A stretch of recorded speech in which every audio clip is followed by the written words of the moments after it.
Japan and Korea are actually quite lucky because we are at the frontline countries of one of Trump's sort of biggest enemy country, China. These are all Biden administration policies, right?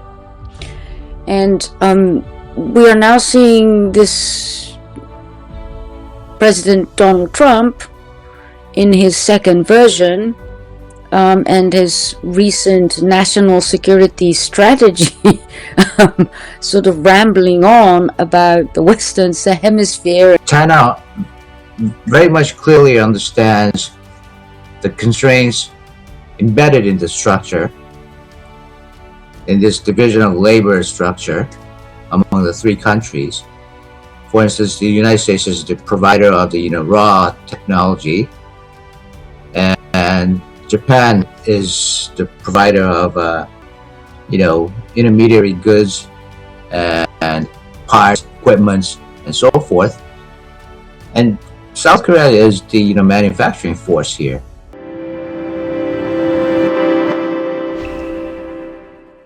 Welcome to FO Talk with me, Haruko Satoh, today from the Osaka School of International Public Policy. I am joined by Professor Jaewoo Choo from Kyunghee University. He is a China policy specialist. I am basically an IR, do everything. Sorry. Anyway, so today we are going to talk. The title of our talk is Towards a Meaningful Japan-Korea Partnership in the Indo-Pacific. And this, I have to say, is basically a revisiting and a revision of a roundtable that both Jaewoo and I were part of at the Asian Political and International Studies Association conference in Osaka in 2024, and it was in September. The reason we are actually revisiting this talk, this theme, is that, as you can imagine, since September 24, many things have changed and happened, particularly with regards to Japan and Korea, and also with the re-election of Donald Trump as the President of the United States, which affects both Japan and Korea very much. So even though the talk itself originally was to actually highlight the need and for a better Japan-Korea cooperation on many international policy issues, particularly when it comes to areas that concern non-traditional security, but particularly development, cooperation, economic security issues, and all of those things that regard the Indo-Pacific, but more specifically, perhaps Southeast Asia. It's very much the premise has changed somewhat, partly because of the political turmoils that not turmoils, but particularly in Japan, we've also had some political developments at least within the past 12 months. We've had 2 prime ministers, and also in Korea, we've had President Yoon engaging in a rather abortive martial law act, which led to his impeachment, and now an election of a new President Lee. And these political movements, both domestically for Japan and Korea, may not seem very significant in the larger picture of things. But when it comes to, I think, Japan-Korea relations in particular, I think leadership changes often inspire sort of anxiety or optimism, or in any case, some degree of unpredictability. So mm, today I would like to cover basically a few things. One is to look back at this past year, but also in the context of the sort of period when Japan and Korea had a rather roller coaster type of relationship over the history problems, as well as increasing Chinese sort of assertiveness, US engagement in Asia, and so on and so forth. Because when we try to center Japan, Korea, I think the context, as much as the substance of what the relationship is about, matter in equal measure. So I would first like to ask Jaewoo about your mhm, views on the past sort of the political situation in Korea, especially sort of after the impeachment of President mhm, Yoon, but maybe a bit before, mhm, and seeing how President Lee at the moment is in what his sort of regional and international policy outlook might be. mhm, mhm. Okay. Yes. President Lee apparently came into office last June, and without the transition period, he stepped right at the door as a leader of the country. And for that reason, the party and the government claimed that they weren't really prepared, especially on the foreign affairs front. Uh, but nevertheless, he moved on fast and attended G7 meeting in Canada.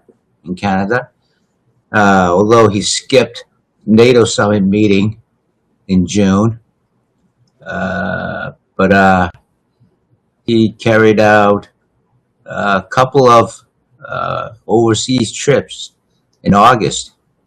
That was his first, and on his way to the United States, he stopped over in Japan.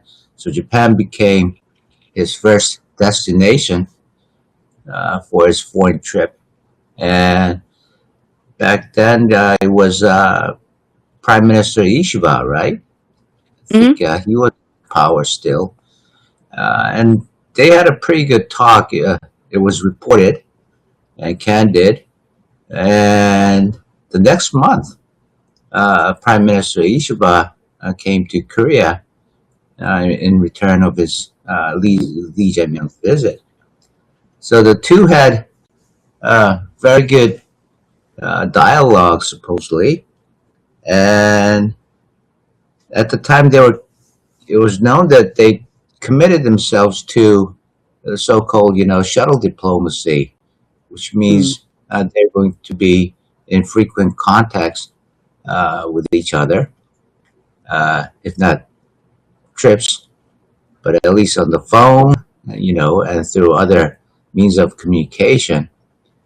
And after Prime Minister Take Ichisan came in, and then there was APEC in Korea in October, and they had a pull aside meeting with each other. And although the meeting itself was pretty short, but I think they were able to convey their basic fundamental stance on the bilateral relationship.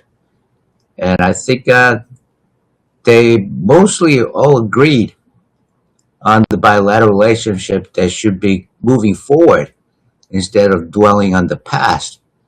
So President Lee Jae-myung, I was told that he would like to put the past behind and focus on the future with Japan. So I think he's ready to move on with his Japanese counterpart, which is good. And then Mm. at the poolside, apparently Takaichi, Prime Minister Takaichi, accepted his desire to visit Japan, and this next time it won't be the capital, but instead, President Lee Jae-myung expressed his interest in visiting Takeichi-san's, you know, hometown. In Nara. So, yeah, wow. Okay. So, I think that caught her off guard. She was a little bit surprised. I was told from foreign ministry, and then she gladly accepted it. And I think that they already planned out the schedule, which would be next month. Yeah. Oh, So wow. President Lee That's will be visiting Nara next month. I think it has also January 13th or ah. 15th, I between think January I'm 13th. sorry. I think yeah. No, Now hear I about it? understand. Yeah. Okay.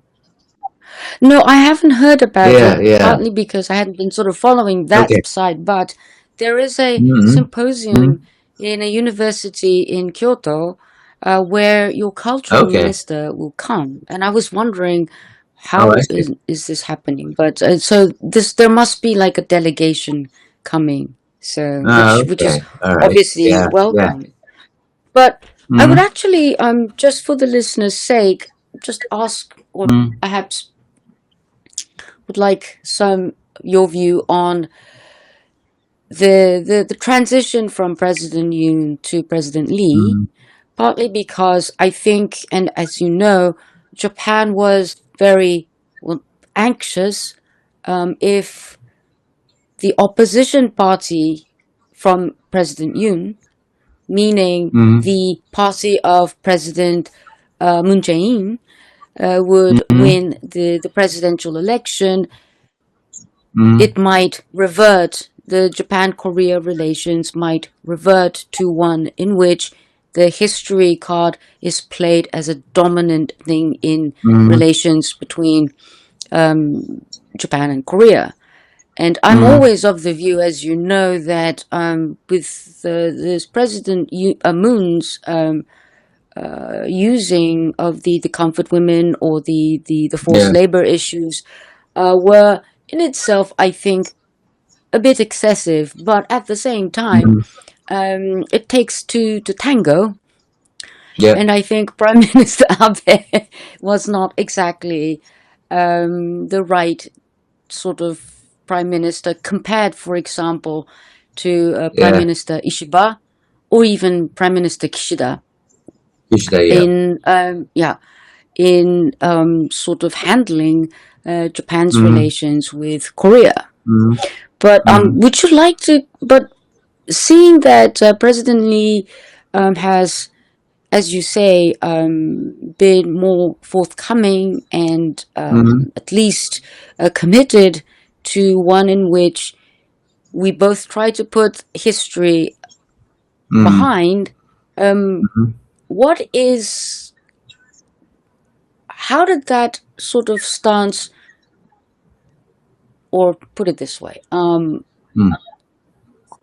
why was he able to do that? Has there been something of a shift in the sort of political atmosphere or the environment in Mm-hmm. which the president won't face, for example, some backlash for being, Yeah. in a way, more engaging Mm-hmm. with Japan? Yeah, I Is there think something that changes? yeah, the reason could be both.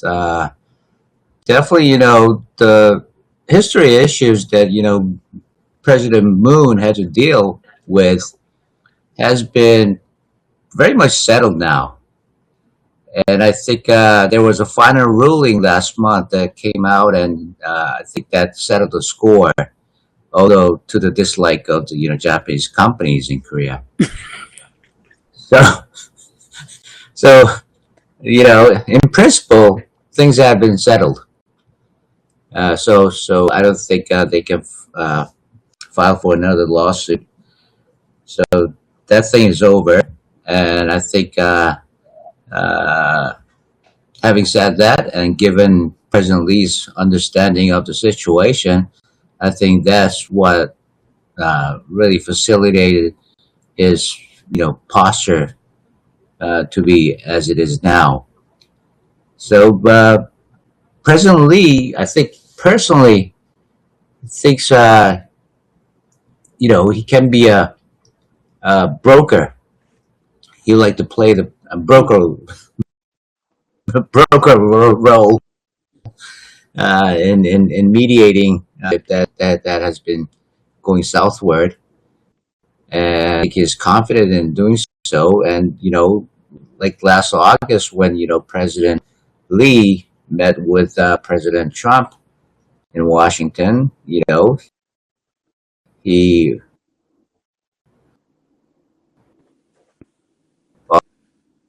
offered to play a peacemaker. President Trump to play the peacemaker role with North Korea, and he'll be the pacemaker for making Mm. efforts. And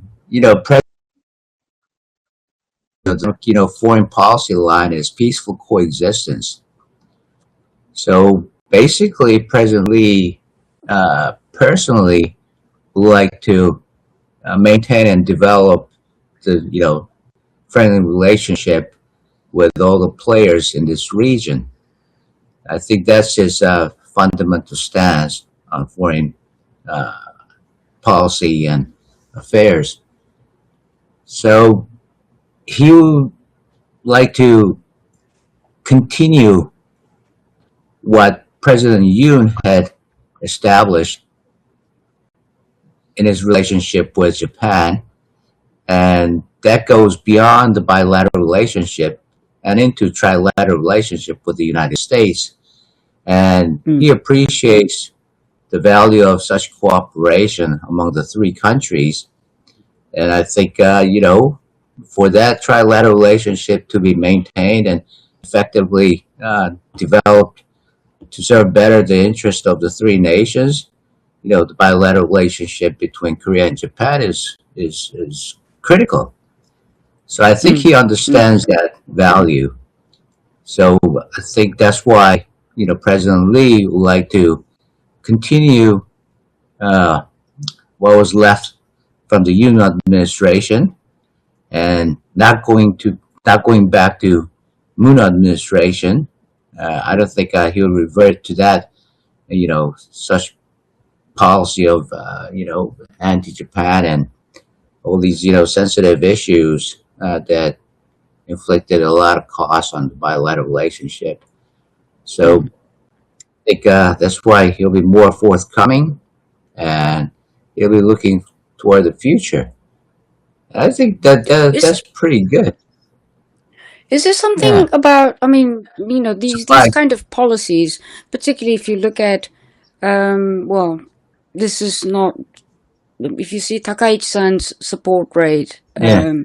at the moment with policy towards China, which seems to be Yeah. very absurd, but um, is there some public opinion shift in Korea whereby this, for quote unquote, um, Mm, anti-Japan card doesn't have mm. much traction anymore, or is it No, just because the geo? no, Is it? yeah, no, not at all. Unless politicians politicize the issue. Mm, Surprisingly, that there's this survey conducted annually by Seoul National University. There's a Peace Unification Institute, and they've been asking the same set of questions over the years since 2007. mm, And yep, Korean public is very has shown much friendlier uh, perception towards Japan, and even um, that that kind of feeling the Korean public holds is much higher than China, Russia, and so Japan is always a number three behind the United States and North Korea. Mm. And there were only, a couple of occasions in which, China, Korean public's, affinity towards China exceeded or surpassed Japan. And that Mm. happened to be in 2013 and 2014 when Park Geun-hye and Xi Jinping were getting along Ah, pretty fine. Yeah, and right, Park Geun-hye right, personally did not like Prime Minister Abe at the time, right. and Who did? yeah, and then the second occasion was 2019 and 2020. That's when the ruling party uh, Right. instigated that anti-Japan Yes, comfort yes. woman and forced labor issue. Yeah, so only except for And also these the two trade occasions, sanctions.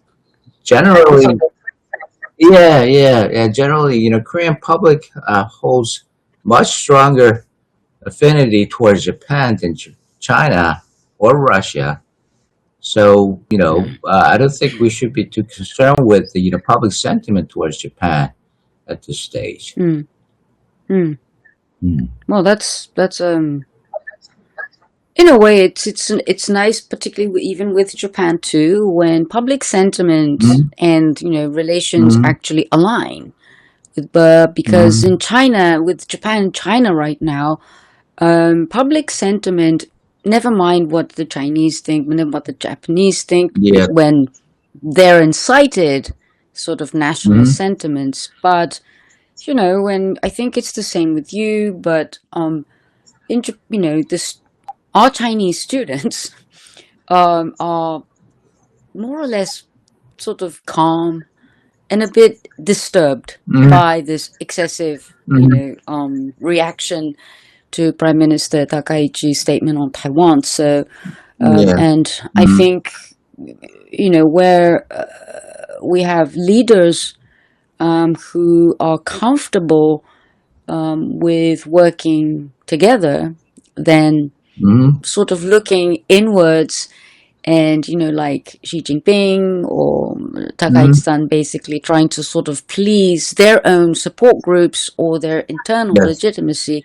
I think that's when Yeah. things get a bit awkward. And I think in that sense, Yeah. I think the Korean, in President Lee's case, I'm actually quite surprised, not because I Mm. know the Korean politics that well, but that President Lee is willing to Mm. actually, follow Yeah. what President Yoon left behind, Mm. because I know Mm. his policy change from President Moon was also Mm. quite drastic Mm. at the time. Yeah. But Yeah. so Japan should really, really actually be taking more sort of advantage of this Mm. particular situation, and Mm. because after all, this year was the 60th anniversary of Yeah, that's right. normalization of ties Yeah. between Japan and South Korea. So I Yeah. suppose there's something to be celebrated, despite Yeah. leadership changes. Exactly. So let's be optimistic, for the moment, and let's enjoy the ride. And going back to the last May or April, I think that's when the trilateral meeting was held in Seoul, right? Mm, Among mm, Japan, Korea, and China, and even at the summit meeting, Korea and Japan seem to have more common interest and shared interest than with China. yes, yes, And I think yes, yes, and I think the two were able to, you know, push China to be more in line with their agendas.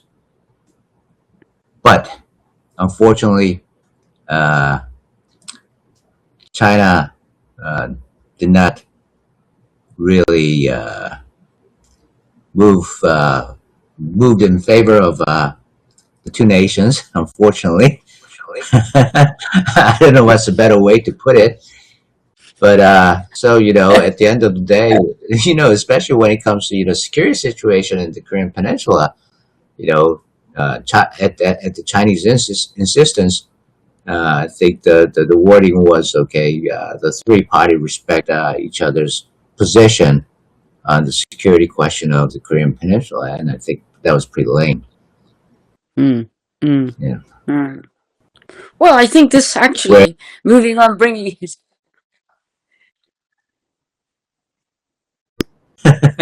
yeah, No, I mean, I think this is a and good Japan and Korea worked hard to sensation. insert.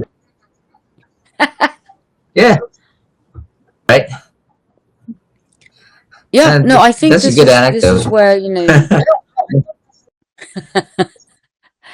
I think it's probably a good segue to talk a bit now about because now you brought China in, and of course Japan and Korea are relatively small countries compared to the United States and China, Mm, and I think the two countries, although they sort of probably have different self perceptions of what mm, they are vis-a-vis these two countries, yeah. nonetheless are at the mercy sometimes, or most of the time, of what these two countries do. Yeah. And looking at so now we can sort of somewhat, as you say, ride on Mm, better Japan Korea relations, which I hope will be mm, stable. Um, mm, what do you think is the likely, well, perhaps development going beyond? Because now we have, well, various minilaterals, various mm, sort of security, treaty-based security arrangements, like with, as you yeah. say, with the trilaterals with Korea, Mm, Japan, and US, and then we have the Japan, US, Philippines, mm, and which are in a way sort of all reflect the United States concern, security concern yeah. towards Yeah. Asia, and also in part it's an expression of how it is very much guarded, particularly from conventional to nuclear issues Mm, vis-a-vis China. mm, But at the same time, we are now seeing that these are all Biden administration policies, right? yeah. And we are now seeing this President Donald Trump in his Mm, second version, and his recent national security strategy, sort of rambling on about the Western mm, Hemisphere, and you know, and basically it's not so confrontational towards authoritarian regimes, but at the same time, mm, it actually doesn't give any confidence or sense of security to U.S. former mm, ally, or not former, so sorry, U.S. allies, traditional allies. yeah. So in this picture, what would be the likely, well, um, way that, say, for example, Japan, Korea should be positioning itself, individually, but as well as Mm, together. I mean, apart from, because I think the crux would be the trilateral, but at the yeah. same time, is this, reliable is one thing. Mm, I am not sort of questioning US commitment, but I do think that for the audience, I mm, think we might like to speculate yeah. a bit about Uh, how both Seoul and Tokyo should be mm, viewing what mm, this Trump 2.0 may, mm, impact the existing arrangements. mm. So, what are your thoughts on, well, Trump Yeah. 2.0? Yeah. Yeah. I mean, I, as a citizen of U.S. traditional ally, South Korea, would not like to lose confidence in Trump when it comes to alliance questions. And, you know, personally, I think, as transactional leader as he is being now, I think he's also very strategically conscious. He has a strategic, consciousness in his thinking. And Mm. I can give you one example is I think it was in last September that Trump asked his aide that whether the United States can take back the background Air Force bases in Afghanistan, which is only a hour flight away from one of the largest Chinese. So after I heard that news, that struck me that Trump is very strategically conscious when it comes to foreign policy or strategic planning. So by that news, I don't want to lose confidence in Trump yet. And if he has that kind of mindset, right? If he has that kind of mindset, he should appreciate the alliance with Japan and the alliance with South Korea when it comes to dealing with China, right? Mm. We're Mm. much more valuable to the United States than Bagram Air Force bases based in Afghanistan, right? That's very true. Yeah. So I guess Trump being a transactional leader, he probably feels that there's a lot much more to gain out of the alliance with Japan and South Korea, respectively. And I think probably he sees a bigger pie in the trilateral cooperation on the security front. Mm. Mm. Actually, So that's Japan. I why, mean, no, I yeah, was going to say that U.S. I think yesterday. I mean, uh, they permitted Japan's yeah, LNG import uh-huh, yeah, from Russia hmm, as an exception because we have the Sakhalin 2 hmm, gas project. yeah, And I would, I wouldn't describe him as strategically minded in that way. That yes, he is extremely transactional and he hmm, knows yeah, instinctively what is good, better, yeah, right? yeah, Because I think the Europeans would not, in hmm, any shape or form, um, oh yeah, describe him as strategic. But yeah, in but us, right? So I am also a citizen hmm, of an yeah, American ally country, the yeah, Japanese, and I think we joked about this when the tariff policies were being thrown yeah, about everywhere. hmm, That Japan and Korea are actually quite lucky because we are hmm, at the frontline countries hmm, of one of Trump's sort of biggest enemy country, China. yeah, Whether hmm, it's yeah, security wise, whatever, and for hmm, him, the gut instinct is that hmm, the United States hmm, need to be standing yeah, tall against hmm, China. And hmm, for that, he knows that they don't need the Europeans.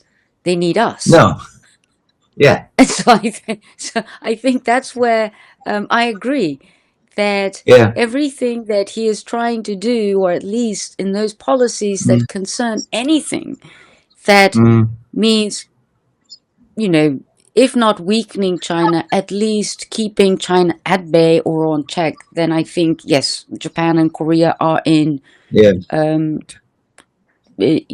sort of, we have a position that might be better than yeah, Europe or NATO yeah, countries at least. yeah, So yeah, definitely. no.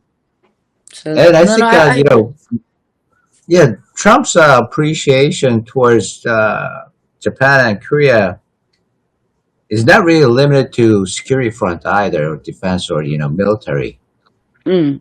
but it goes beyond that and definitely extends to economy, industry, right, technology. Yeah. So he understands that if he wants to rebuild American manufacturing force, that then he needs Japan and Korea too, for that matter. So I Oh, think this is where he's being really smart. Yeah. I think So that's why we're he's very smart to recognize yeah. where the Hmm. money, where the buck Yeah. can be Yeah. made. And it's and if you read him that way, that's why I think it's relatively Yeah. easy to sort of see that Japan and Korea are more of an asset Yeah. Yeah. than NATO countries. I think that's Exactly. the this difference. Uh-huh. Of And this is yeah. where we have to work together for our own benefits too. Throughout the tariff negotiation, although we went on our separate way, right? But we haven't got much in return. No. So I think this is where Japan and Korea should be working together to get something, at least from our investment, right? Yeah. Yeah. For instance, I would say easing of technology transfer from the United States to our manufacturing bases in Korea and Japan, right? And Yeah. furthering cooperation on space and high tech, and uh, and semiconductors for sure. And Yeah. there's a lot of high end technology that we can cooperate together and try to Mm. retrieve some of the fundamental and very valuable technologies get transferred to our countries. Yeah. I think, So yeah, that I mean, we. I think that in itself, I think is important um, Mhm, mhm. in the long run and extends beyond, say, the Trump presidency and even how the Yeah. United States sort of transforms back Yeah. to a manufacturing country. But how, Exactly. in the meantime, um, Mhm, what do you think? How do we balance our relations with China? What would be the key mhm, things mhm, that would be beneficial to both Japan and Korea, East mhm, Asia, Indo-Pacific, mhm, um, as well as hopefully the direction of where U.S.-China relations might go? Because I mhm. believe that Japan and Korea are probably the only two countries that can actually have a meaningful role in Yeah. sort of balancing or bringing something different to the way that US China rivalry is sort of going. Yeah. Um, we don't want to be caught and entangled in their mess, but at the same Uh, time, the fact that we're very close neighbors, we're historical neighbors. The largest foreign student group in Japan mhm, is mhm, Chinese students, and this is mhm. something to do with the way that there's something very Asia about where the trilateral relationship is, or even if we have Yeah. include um, Southeast Asia. So in that sense, I think while I think it is important that Mm. we actually, in a way, help the United States to get back on their feet as a manufacturing and not just Wall Street led country, Yeah. economy wise. Yeah. What do you think Mhm. we can also do? What are the things that perhaps Japan and Korea should be sort of comparing notes and discussing more vis-a-vis China? Yeah, Are there things? exactly. I think that's a good point. Yeah, and I think this is where it leaves room for us to work together for the sake of our relationship with China, because China understands that both Japan and Korea are very much constrained by its relationship with the United States. It is very much constrained in a sense that, in the, global supply chain, for instance, China very much clearly understands the constraints embedded in the structure, in this division of labor structure among the three countries. For instance, the United States is the provider of the raw technology, and Japan is the provider of intermediary goods and parts, equipments, and so forth. And South Korea is the manufacturing force here. Mm, mm, And with this understanding, this is why I think this is how I feel. China at the APEC meeting last October offered the same areas and sections of industry that they would like to work with the United States and South Korea. mm, I don't think it was a coincidence that they offered the same order sheet to South Korea and the United States. So I think from from that order sheet from Xi Jinping, I can sense that Xi Jinping understands, China understands that South Korea's economic cooperation or industrial cooperation with China is very much constrained by the United States. So the message is, okay, South Korea, you go and talk to the United States and try to sort out the constraints that the United States has put on in these areas of industries, and then we can talk. And mm. yeah, and unfortunately, at the APEC, Xi Jinping and Prime Minister Takaichi did not have a meeting. But Yes. yeah, but China's list of the sections and areas of industry that would like to cooperate with the United States and South Korea also is very much similar to the one that Wang Yi offered to Prime Minister Abe back in 2020 or 2021, I believe. Mm. Yeah, I think that was the last meeting 2020. that they had in Tokyo. Mm, And from that, uh, I think it came out in it wasn't a joint statement, but it was a statement that was published by Chinese Foreign Ministry. And in that statement, China at the time also listed very much similar areas and sectors of industry that they would like to cooperate with Japan. And if we mm, put all three together, then we can see where China wants to cooperate with Japan and South Korea. But these mm. industries are very much controlled by the United States at the moment, Right. with all these regulations and restrictions that the United States has put on China. So I think this is where Korea and Japan uh, should really focus on cooperating and negotiating with the United States if we are to uh,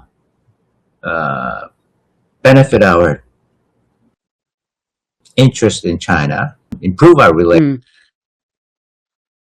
with China. mm. Yeah. So I think that this is where we can really cooperate together and come up with strategic planning for our negotiations with the states. That's Hmm. interesting. That's actually really. So I think, mm, Hmm. yeah. So, Yeah. So I think, Because in yeah, that, these three mm. statements. Yeah. So So it was. basically, you're I don't know if suggesting. it is. Mhm. Sorry. What did you say? Sorry.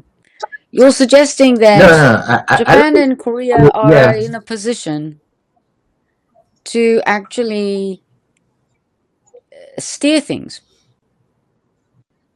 yeah, It's sort of exactly. hidden, but it's in a position to steer things one way or the other, particularly to bring the Yeah, United States with more concrete plans on how they want to do things, yeah, particularly with some of these industrial exactly. sectors that you're talking about.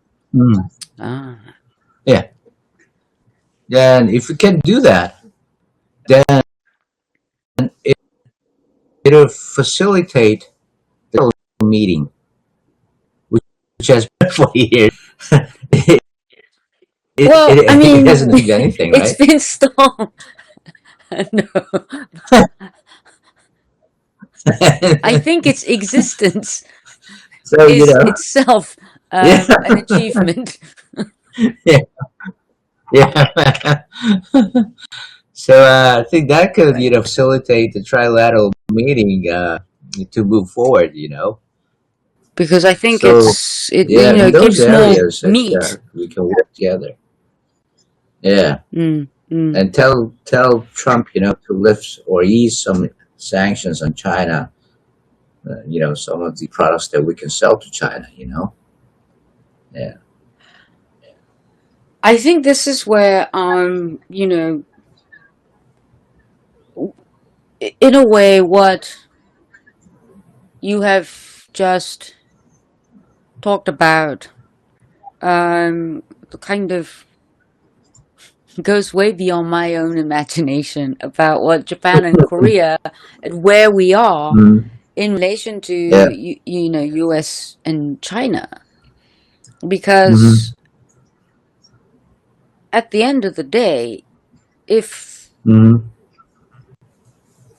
America's or Trump's objective, on the one hand, even though I think the goal itself to bring back manufacturing, because I heard from Yep. a US military guy recently that Mm. because America's textile industry has completely like diminished.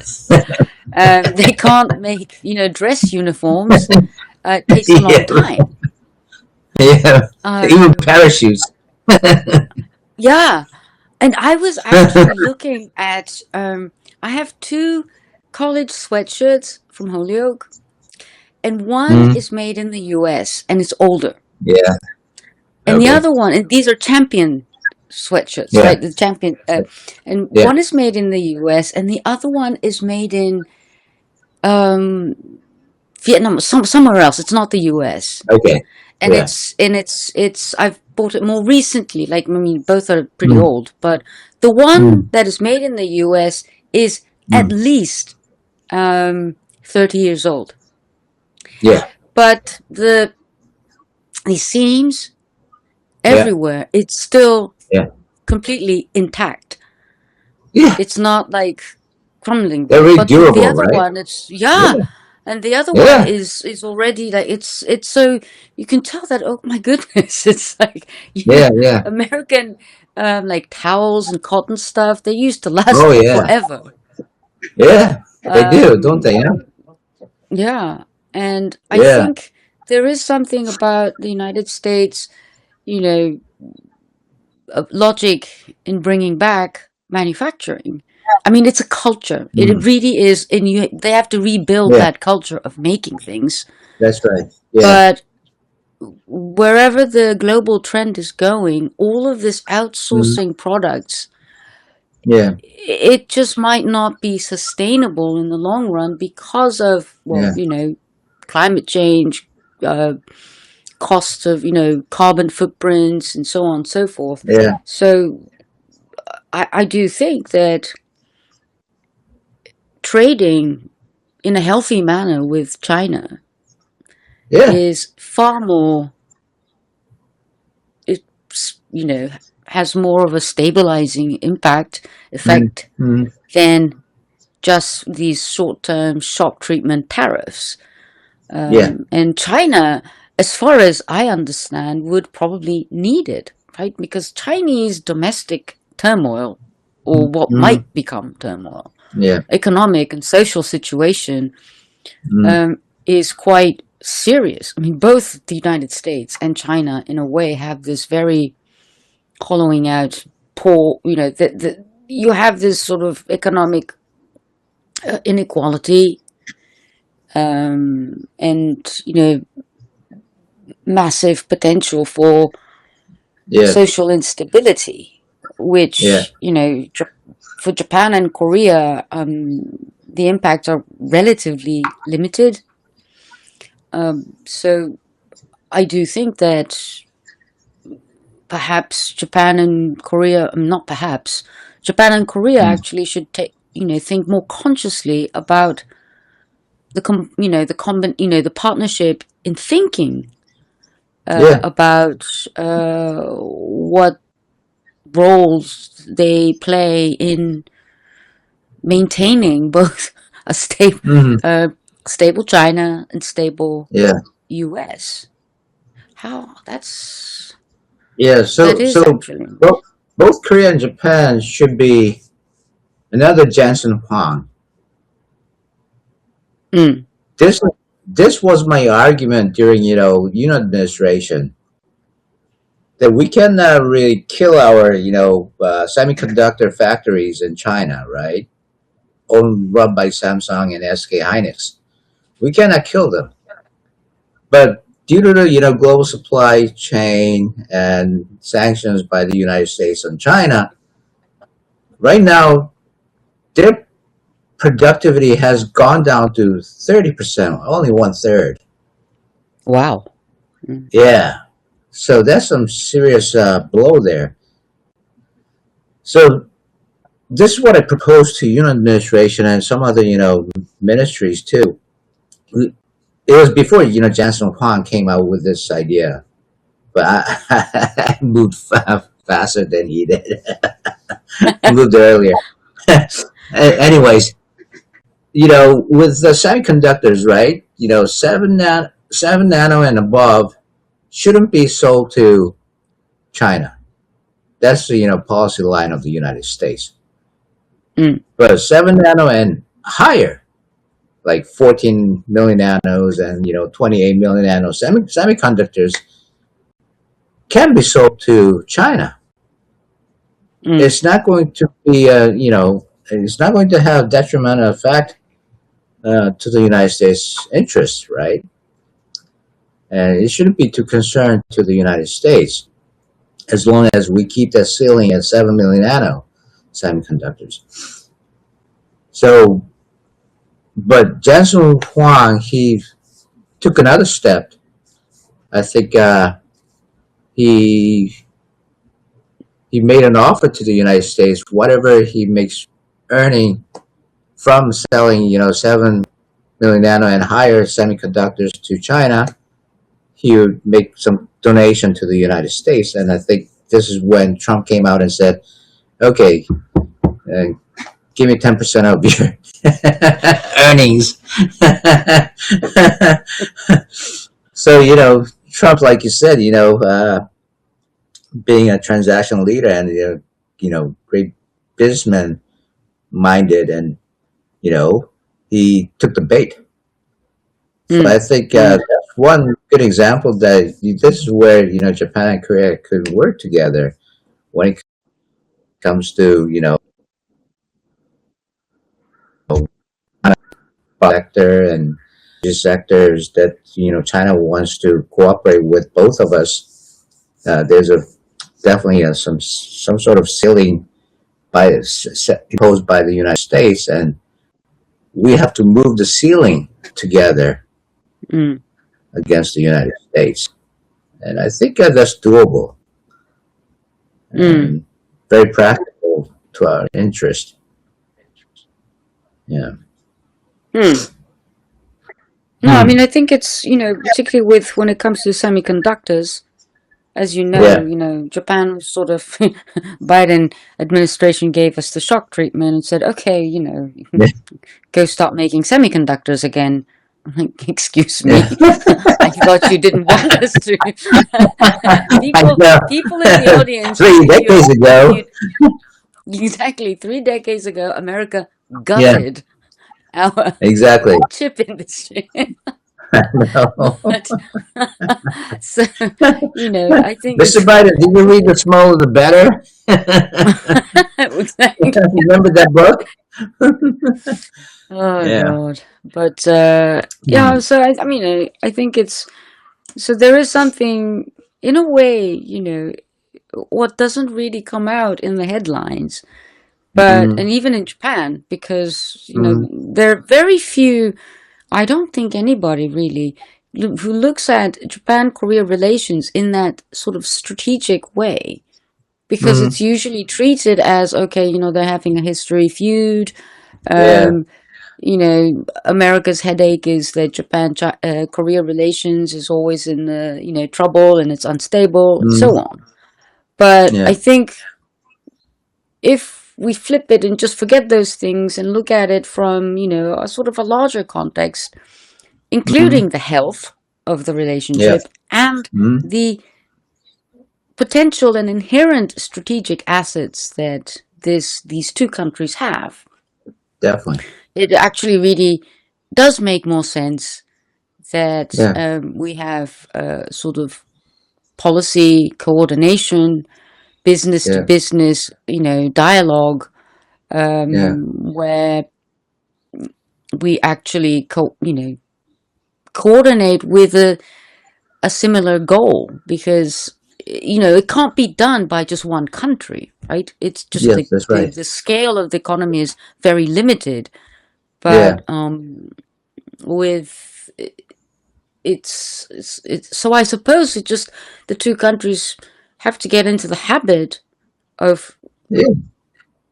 really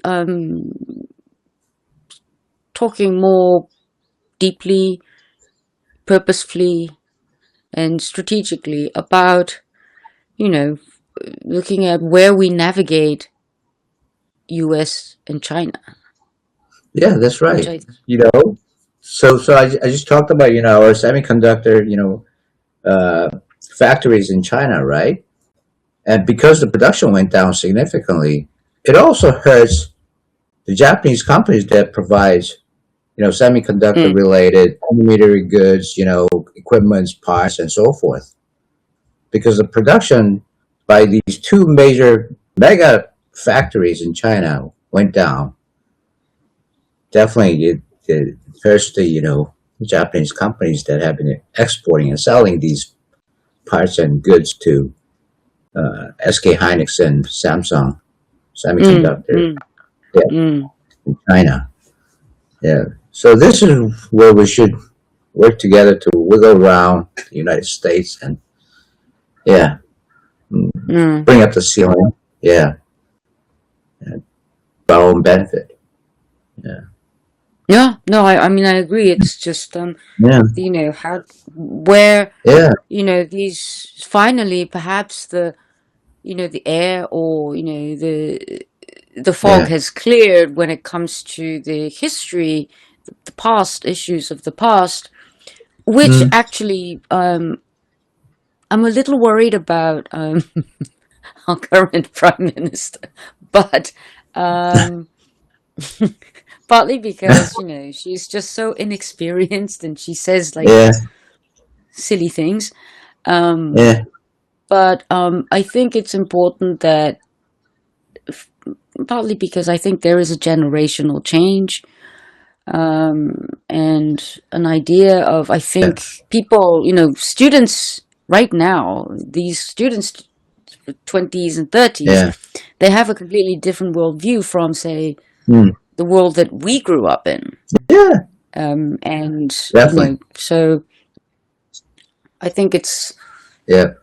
it is something that perhaps, we can actually do something to cultivate a kind of a meaningful policy dialogue between Yeah.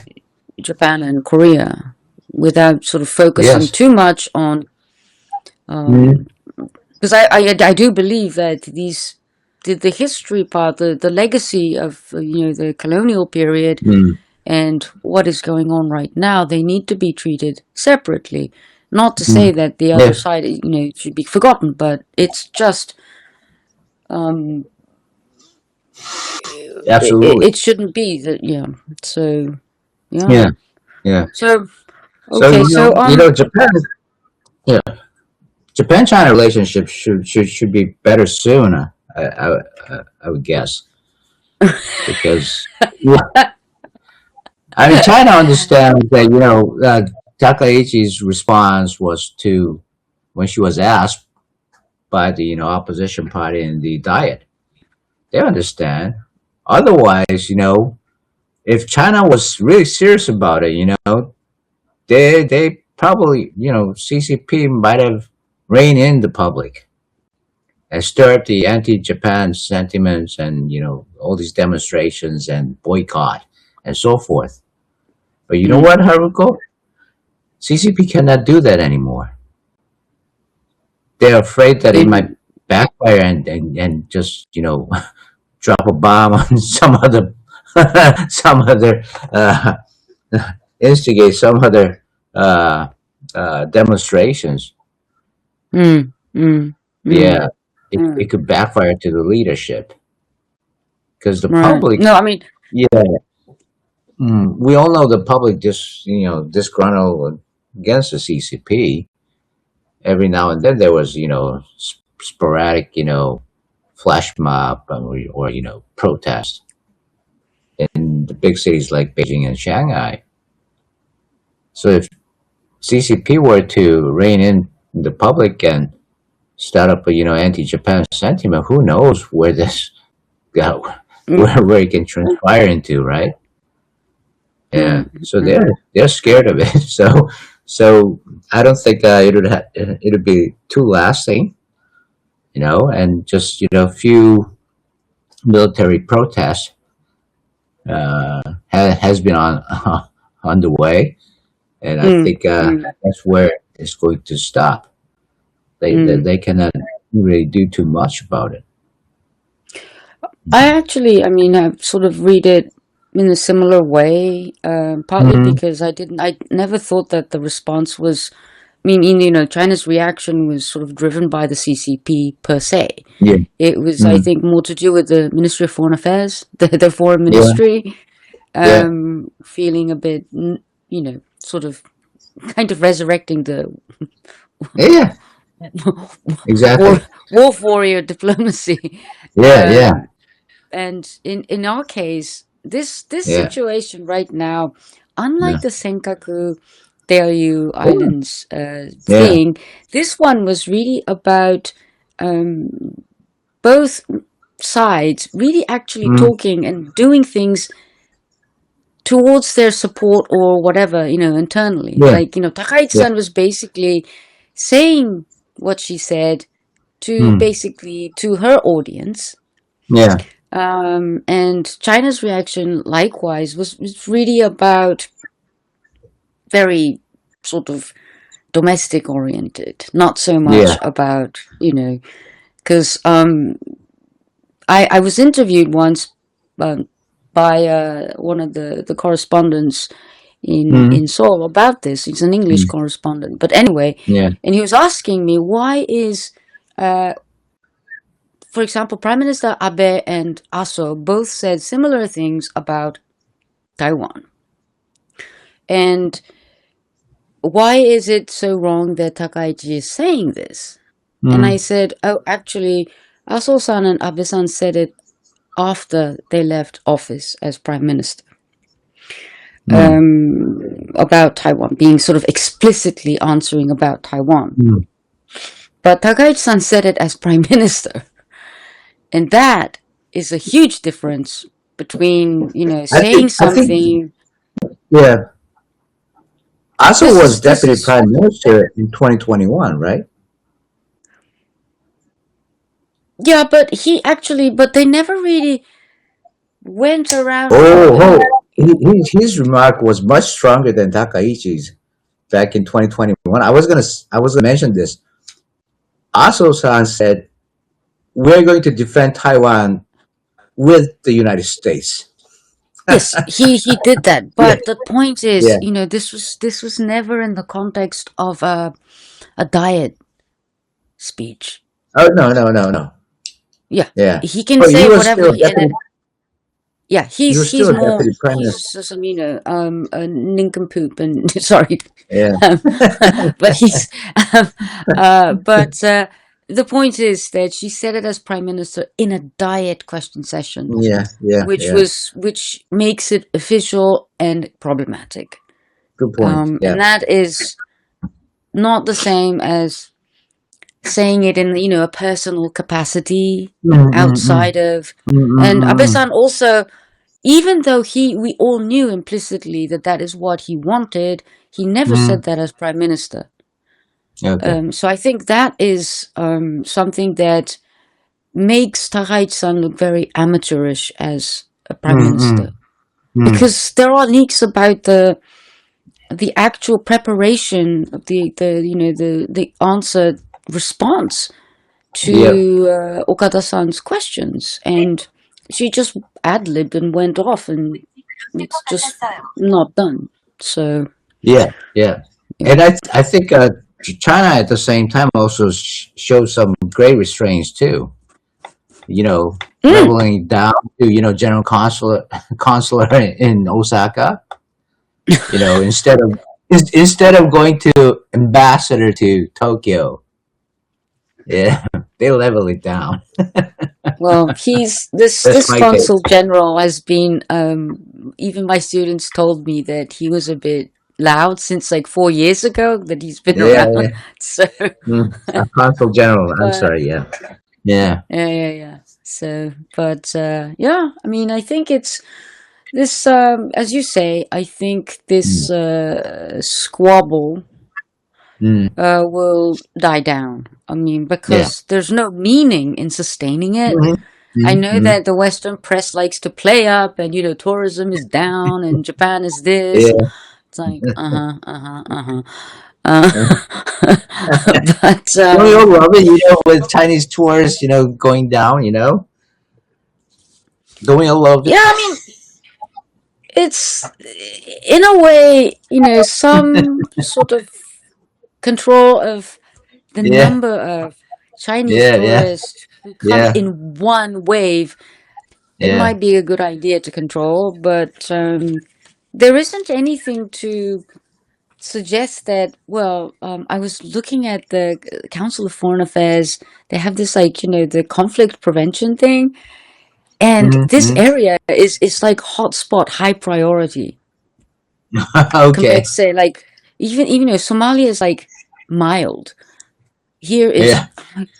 this this is precisely like, you don't get it, right?